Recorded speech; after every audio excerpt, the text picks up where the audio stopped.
I would say divide your day like paper 1ಗೆ ಒಂದು 60%, paper 2ಗೆ ಒಂದು 40%. ಲೈಕ್ 50-50 ಬೇಡ. ಪೇಪರ್ 1ಗೆ ಯಾಕೆ 60% ಹೋದ್ರೆ ಅಷ್ಟು ಓದೋದಿದೆ ಅಲ್ಲಿ. ಅದನ್ನ ಹಾಗೆ ನಾವು ಬಿಡೋದಕ್ಕೂ ಆಗೋದಿಲ್ಲ. ಸೊ ಪೇಪರ್ 1ಗೆ 60% ಕೊಟ್ಟಾಗ ಇಲ್ಲಿ ಟಾಪಿಕ್ ವೈಸ್ ಮಾಡ್ತಾ ಹೋಗಿ, ಪೇಪರ್ 2ಗೆ 40% ಕೊಡ್ತಾ ಇದೀರಲ್ಲ, ಇಲ್ಲಿ I would say you give 20% Kannada, I mean computer, 10% Kannada, 10% English. ಅಲ್ಲಿ ಏನು ಮಾಡಕ್ಕಾಗಲ್ಲ ನಮ್ಮ ಕೈಯಲ್ಲಿ. ರೀಸನ್ ವೈ ಆಮ್ ಸೇಯಿಂಗ್ ಏನು ಮಾಡಕ್ಕಾಗೋದಿಲ್ಲ ಅಂತಂದ್ರೆ, ಈ ಕನ್ನಡ ಅಂಡ್ ಇಂಗ್ಲಿಷ್ ಎಷ್ಟು ಆಂಟೋನಿಮ್ ಓದಿದ್ರು, ಎಷ್ಟು ಸಿನೋನಿಮ್ ಓದಿದ್ರು, I cannot guarantee you that ಅದೇ ಆಂಟೋನಿಮ್ ಬರುತ್ತೆ, ಇಲ್ಲ ಅದೇ ಸಿನೋನಿಮ್ ಬರುತ್ತೆ, ಇದೇ ಪ್ರಿಫಿಕ್ಸ್ ಬರುತ್ತೆ ಅಂತ. ವೇರಸ್ ಕಂಪ್ಯೂಟರ್ ಅಲ್ಲಿ I can easily guarantee you that sir, you read this many questions, you read these many topics, ಇಲ್ಲೇ ಬರುತ್ತೆ. ಇವಾಗ ಮೆಮೊರಿ ಅಂತ ತಗೊಂಡ್ರೆ ಏನಿದೆ ಮೆಮೊರಿನಲ್ಲಿ ಸರ್? ಕಂಪ್ಯೂಟರ್ ಮೆಮೊರಿ, ಕಂಪ್ಯೂಟರ್ ಮೆಮೊರಿ ಅಂತ ಇದೆ. ಏನ್ ಕೇಳ್ಬೋದು? ಒಂದು ಪ್ರೈಮರಿ ಮೆಮೊರಿ ಕೇಳ್ಬೋದು, ಇಲ್ಲ ಇನ್ನೊಂದು ಸೆಕೆಂಡರಿ ಮೆಮೊರಿ ಕೇಳ್ಬೋದು. ಯಾವುದು ಫಾಸ್ಟ್? ಇದು ಫಾಸ್ಟ್, ಇದು ಸ್ಲೋ, ಸೂಪರ್. ಪ್ರೈಮರಿ ಮೆಮೊರಿ ಏನೇನಿದೆ? Say for example memory hierarchy ಅಂತ ನಾನು ಕಲ್ತ್ಕೊಂತೀನಿ.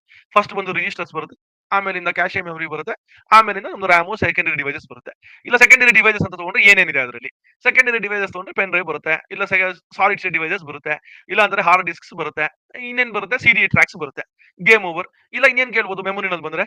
ಫಸ್ಟ್ ಬಂದು ನಿಬ್ಬಲ್ ಬರುತ್ತೆ, ಆಮೇಲಿಂದ ಬೈಟ್ ಬರುತ್ತೆ, ಬಿಟ್ಟು bite, MB, GB, TB, ZB, PB, game over. See, if I read this much, whatever question is going to come in computer memory, that is what they can ask. Correct or not, sir?